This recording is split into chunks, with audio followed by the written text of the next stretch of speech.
A young child with white hair and red eyes is attacked by another child, but the first child's powers deflect the attack and make the other child get thrown back. Later, the tribe is attacked by grown men, and despite their efforts, the child's powers bounce back the attacks and hurt the men.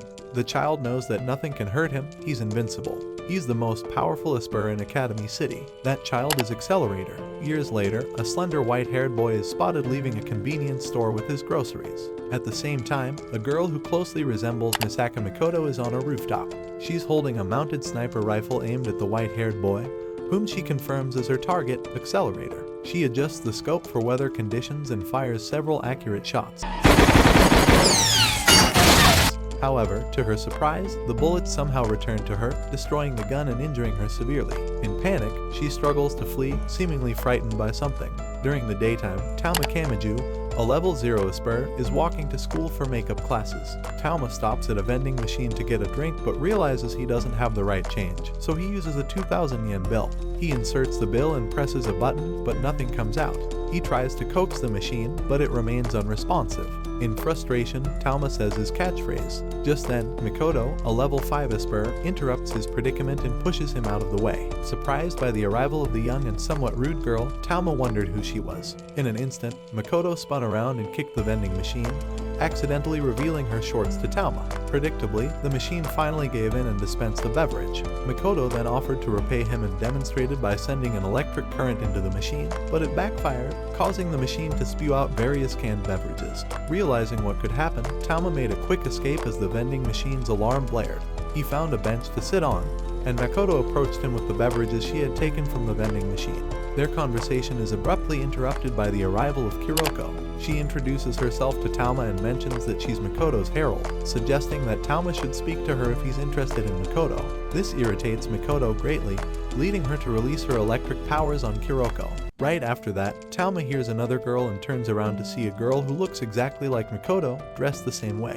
She claims to be Makoto's sister. As she explains herself, Tauma asks her why she's calling herself Misaka. The sister promptly responds that her name is indeed Misaka. However, Mikoto quietly scolds her, asking what she's doing here. The Misaka sister explains that she's here for research, which seems to calm Mikoto down.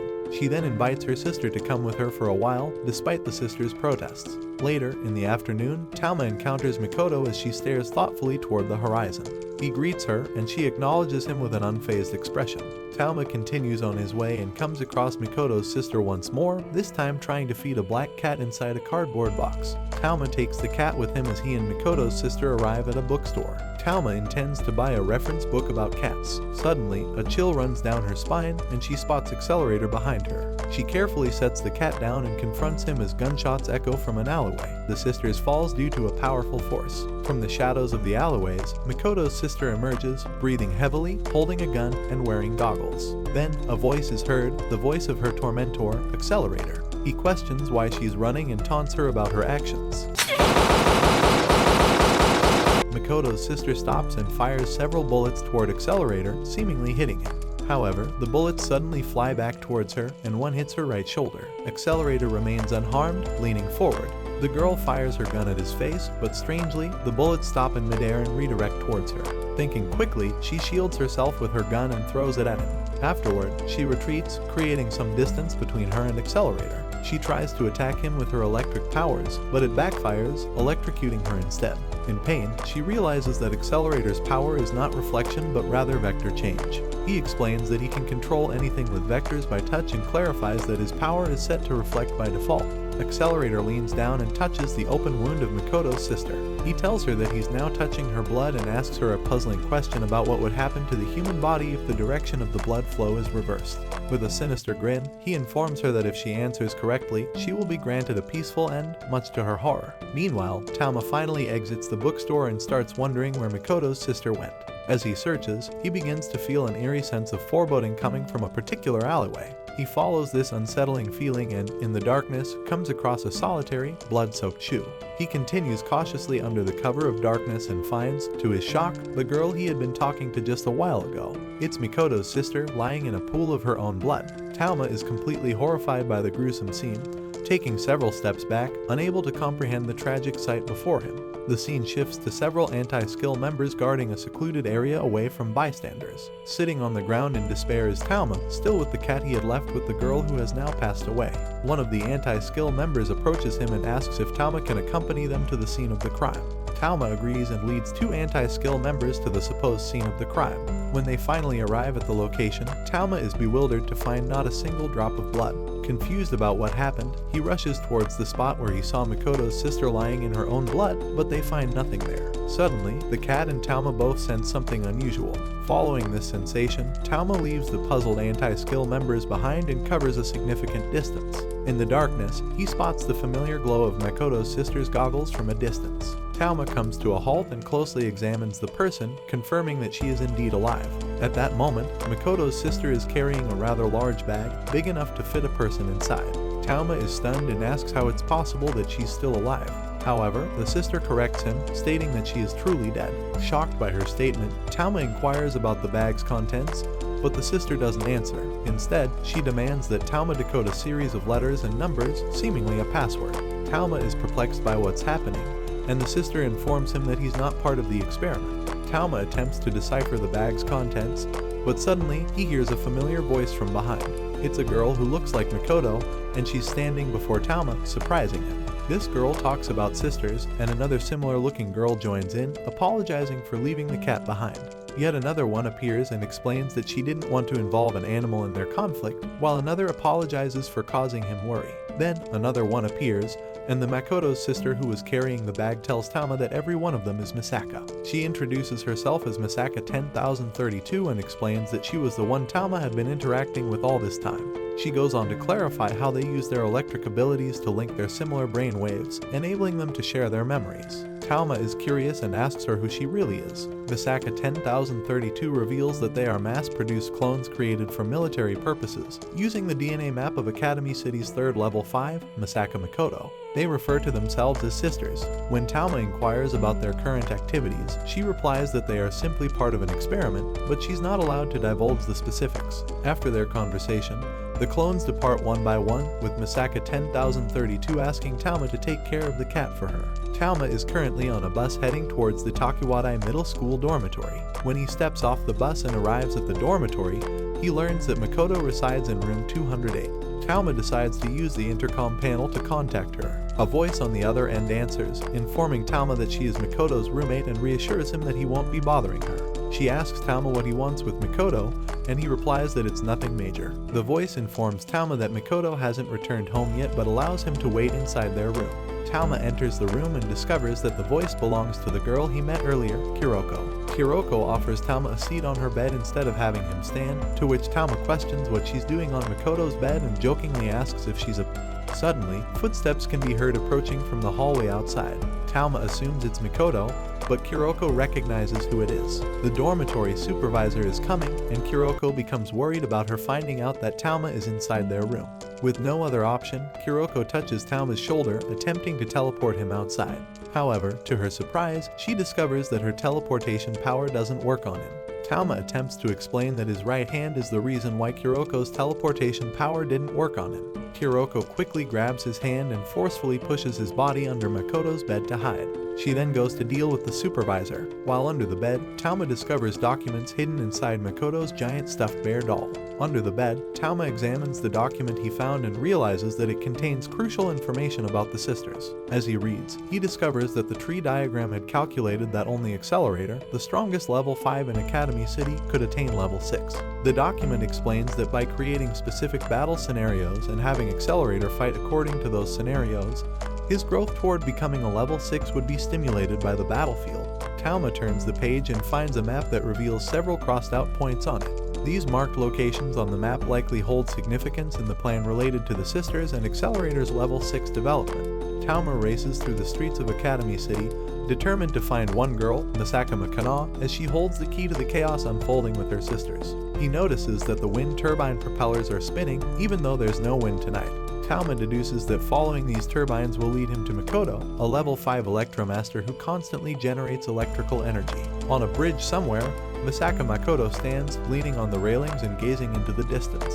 She questions why things have ended up like this. Then, we see a flashback of a young Makoto who is puzzled by her ability to produce electricity. The scene shifts to Makoto inside a facility where a doctor inquires if she is the famous Misaka Makoto.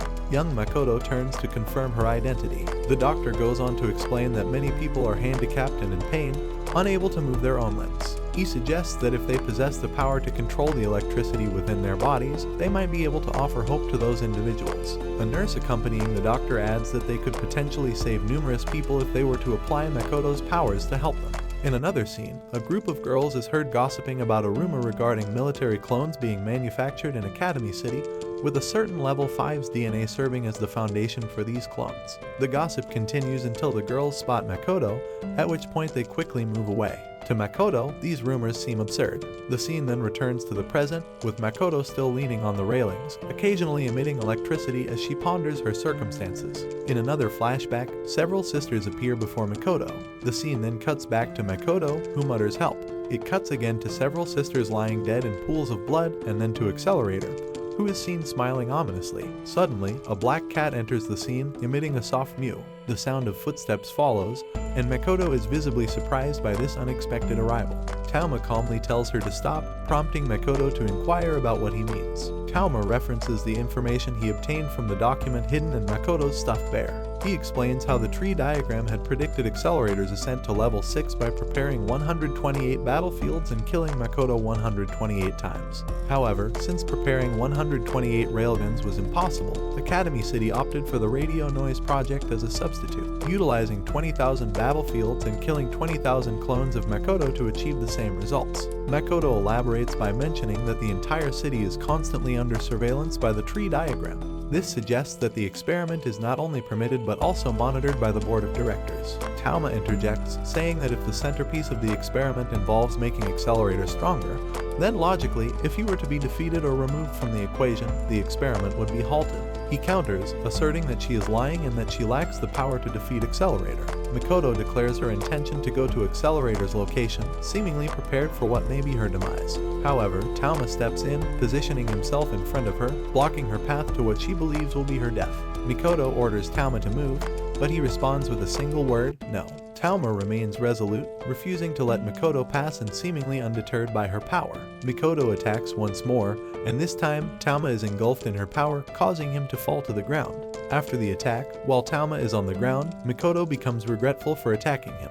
Despite being struck down, Tauma stands up once more, his determination unwavering, and he remains determined to prevent Makoto from passing. Makoto confronts him, stating that she has killed more than 10,000 people and that there's no reason for a villain like her to continue living in this world. She questions why he is standing up for someone like her. However, Tauma, filled with anguish, argues that she is not a villain. In response, Makoto unleashes her powers with a scream, and the attack is powerful enough to move clouds. From a distance, the bridge takes on a blue tint as it is engulfed by her overwhelming power. On the bridge, the only sound is the crackling of electricity. In the midst of it all stands Misaka Makoto, who has just unleashed one of her most powerful attacks on a certain boy. To her surprise, she notices that he is still moving and somehow alive. The boy, Tauma, struggles to stand up despite his injuries. Makoto, clearly shocked by this turn of events, moves backward. She raises her hand as if she was going to launch another attack. But this time, instead of aggression, tears fill her eyes. A young girl, dressed in a school uniform, is walking the streets of Academy City during a windless evening. The scene transitions to what appears to be an empty railway cargo holding area where the girl enters. She stops and begins reciting her coordinates and the current time. The girl identifies herself as test material Misaka 10032.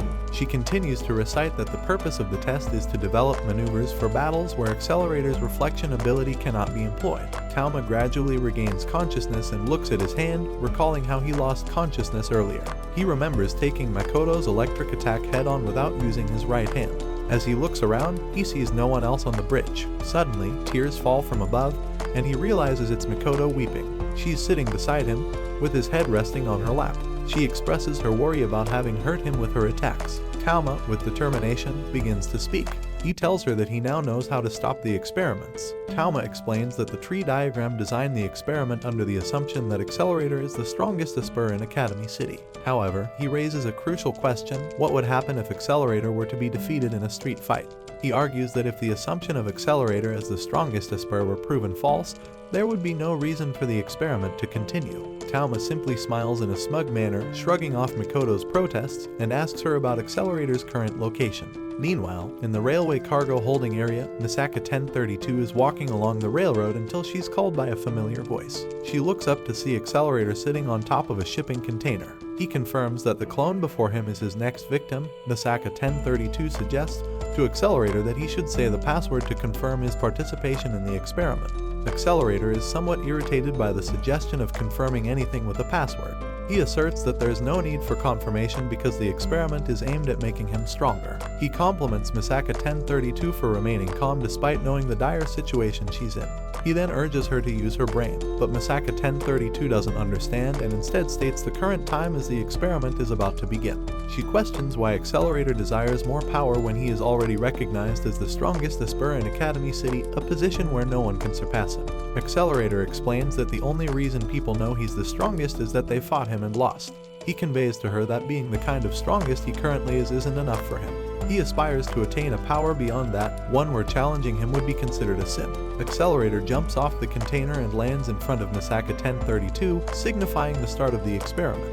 Misaka 1032 puts on her goggles, confirming that the experiment is about to begin. Meanwhile, Talma is urgently trying to make his way to Accelerator's location. He leaves Mikoto and the cat on the bridge. In the cargo area, the experiment commences, and Accelerator charges the cat in Mikoto's arms becomes restless due to her electromagnetic field. She recalls Talma's instructions not to interfere in his battle against Accelerator, emphasizing the importance of a level 0 challenging a level 5 Esper like Accelerator. Mikoto understands that she might not be able to do much, but she can't just stand by and do nothing. Determined, she runs towards Accelerator's location. Meanwhile, Talma finally arrives outside the railway cargo holding area and hears the sounds of the battle taking place inside. In the battle, Misaka 1032 jumps up and attacks Accelerator with her electric power. Predictably, her attack has no effect on Accelerator. The battle continues, with Misaka 1032 continuously launching electric attacks at Accelerator, yet they have no impact on him. As the battle briefly comes to a lull, Accelerator tries to catch his breath. He looks up and sees that Misaka 1032 is on top of a shipping container, commenting on the windless night. Suddenly, Accelerator detects something in the air, realizing that Misaka 1032 is using her powers to break up the oxygen and create ozone in their battleground, causing him to run out of air. Accelerator is impressed by Misaka 1032's ingenuity, but he tells her that her plan will fail if he catches up to her. He charges towards her and indicates that he has changed the vectors of his feet before delivering a punch to her. Misaka 1032's body rolls a few feet away from Accelerator before coming to a stop. She's obviously in pain and unable to get up. Accelerator's figure looms over her, and he asks if she knows a way to defeat an opponent without punching them. He proceeds to kick her in the stomach, stating that the answer is by touching the person's body and changing the vector of the opposing momentum. He continues to kick Misaka 1032 until he notices something significant. Talma has arrived. Talma firmly orders Accelerator to get away from Misaka 1032, much to Accelerator's amusement. Accelerator is exasperated by the fact that he might have to kill a civilian to maintain the experiment's secrecy. However, Talma dismisses Accelerator's complaints and commands him once again to step away from Misaka 1032. Accelerator, not one to back down, decides to demonstrate his power to Talma. He kicks a small rock, and it collides with and destroys a nearby tower. Even in the face of this display of immense power, Talma does not flinch, maintaining his fearless demeanor. Accelerator becomes intrigued by Talma's fearlessness as Talma continues to move towards him. Misaka 1032 sees Talma, much to her surprise, and recalls the brief time they spent together. She asks him why he's doing this for her, even though she has as many replacements as needed. Talma sternly tells her to shut up and explains that he's here to save her because there is only one of her in this world. Accelerator seems to be rambling about how Talma is acting like a hero with the lines he said to her and appears to have momentarily forgotten about his presence. Talma tries to punch him, but Accelerator swiftly taps his feet on the ground, creating an explosion of rock and dirt that throws Talma a few feet away from him. Accelerator mocks Talma for being slow and then proceeds to tap on the metal of the railway structure. The metal begins to distort and bend toward Talma, but he manages to dodge it. Suddenly, Accelerator begins throwing several metal rails towards him, creating a scene engulfed in dust and dirt as the rails hit the ground. As the dust clears, Talma is seen standing in the midst of the rails, seemingly unhurt by Accelerator's attacks. He looks up and suddenly sees several metal beams falling towards him. They hit the ground, causing more dirt and dust to be displaced into the air, effectively covering Talma from both Accelerator and Misaka 1032's view. Talma then looks up and sees Accelerator standing on top of one of the metal beams, mocking him for his lack of speed. They continue to stare each other down for a while before Accelerator finally descends to the ground. He taps the ground again, causing dirt and rocks to displace onto Talma. Talma falls to the ground, and Accelerator proceeds to walk towards him, raising his hand to indicate that he will end Talma by touching him. However, as Accelerator's hand comes closer, Talma slaps it away with his right hand. For a few seconds, there is a tense and silent moment between them, with Accelerator unable to comprehend the situation. Suddenly, Accelerator screams and stomps the ground, sending rocks and dirt into the air, injuring Talma. Accelerator tries to kick Talma, but Talma manages to dodge the attack.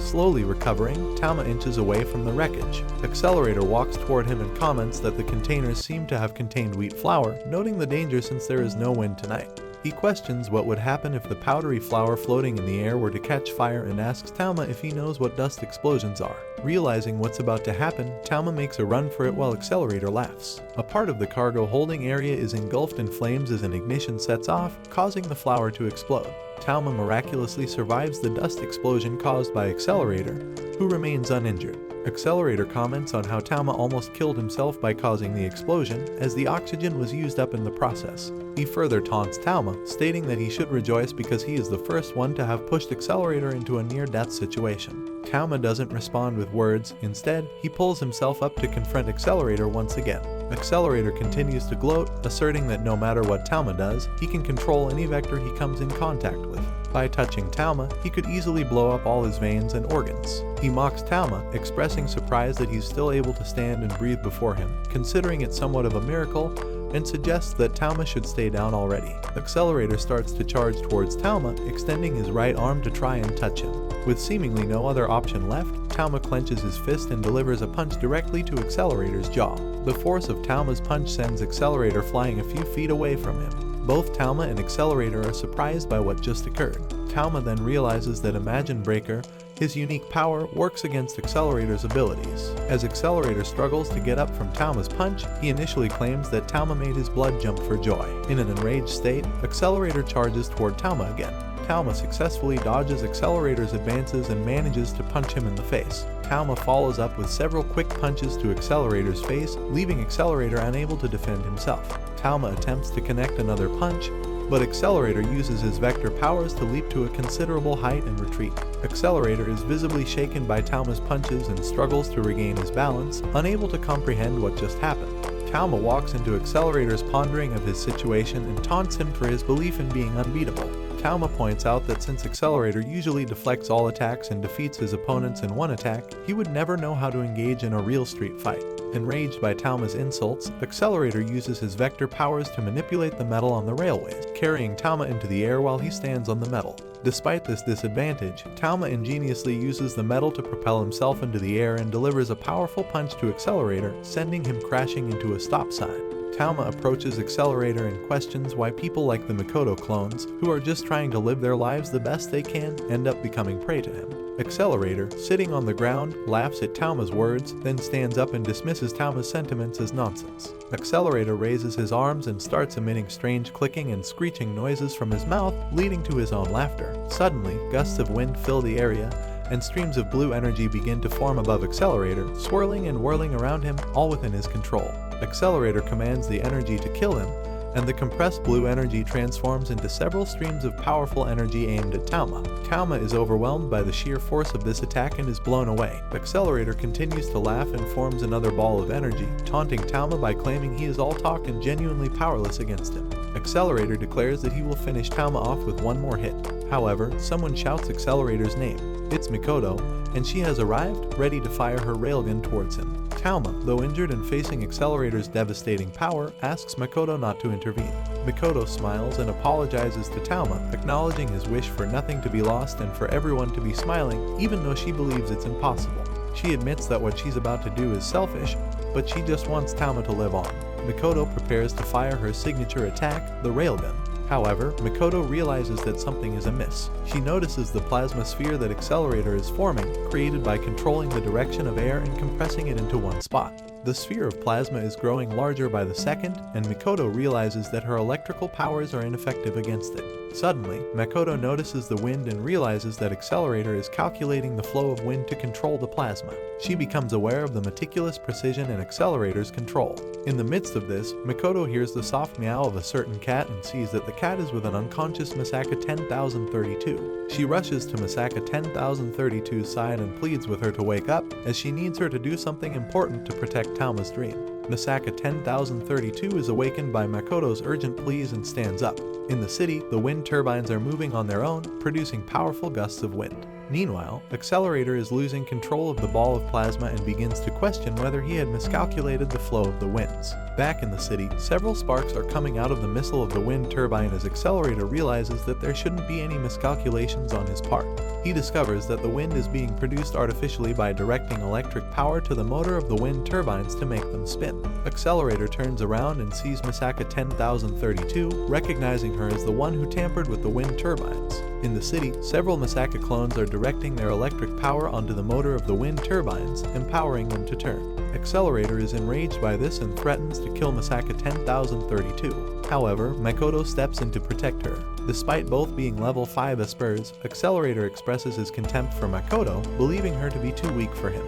Tauma's voice calls out to Accelerator, warning him not to touch Misaka 10032 and Makoto. Tauma slowly walks towards Accelerator, surprising him at first. Accelerator becomes excited, believing that Tauma is truly the best.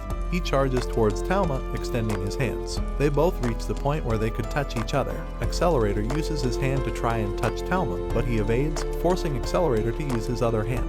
However, Tauma blocks his other hand as well using his Imagine Breaker. Accelerator is left with an opening, unable to defend himself fast enough. Tauma prepares his stance, clenches his fist, and jumps towards Accelerator. He delivers one final punch to Accelerator's face, sending him rolling a few feet away from Tauma. The battle seems to have come to a decisive conclusion. Tauma wakes up in a familiar ward and finds Misaka 10032's figure close before him, holding his hand, with his hand resting upon her chest. He's surprised by this situation and wonders why such a seemingly happy event is occurring when he doesn't remember raising any flags for this moment at all. Misaka 10032 informs Tauma that he was the one who grabbed her, but she explains that she was the one who moved his hand towards her breast in order to measure his heartbeat and brainwaves using the electric flow in his body. Tauma is surprised and dismayed by this revelation, especially since he couldn't feel that he was touching her due to the anesthesia applied to him. Misaka 10032 expresses relief that they both made it out of the situation alive. Misaka 10032 explains that she cannot return to the world just yet, even though the experiment with Accelerator has been suspended. Her body needs readjustment because she is a clone that was accelerated to grow rapidly. She says goodbye to Tauma and leaves the ward, carrying the black cat she brought with her. Misaka 10032 assures Tauma that he doesn't need to worry, and she will see him again soon. She then leaves the ward shortly thereafter. Tauma receives a medical inspection from the frog-faced doctor, who assures him that there is nothing serious with his condition. After the inspection, Tauma goes to sleep. Tauma is awakened by the arrival of Makoto, who brings him a gift of cookies. She tells him that these cookies were the most expensive ones she could find in a basement department store. Tauma acknowledges that the experiment was wrong, but he tries to console Makoto by saying that despite the experiment's flaws, her existence and that of her clones is something to be proud of. However, Makoto is deeply affected by the fact that over 10,000 of her clones were killed as a result of the experiment. The scene transitions to Makoto smiling as she walks back to her dormitory. Upon arriving, Kuroko greets her and embraces her, burying her face in Makoto's chest. The scene then shifts to Misaka 10032, who is feeding her cat. She brings the cat close to her face, and it licks her face, bringing a smile to her face as well. That's it for this video. Watch the following video, and I'll catch you in the next one.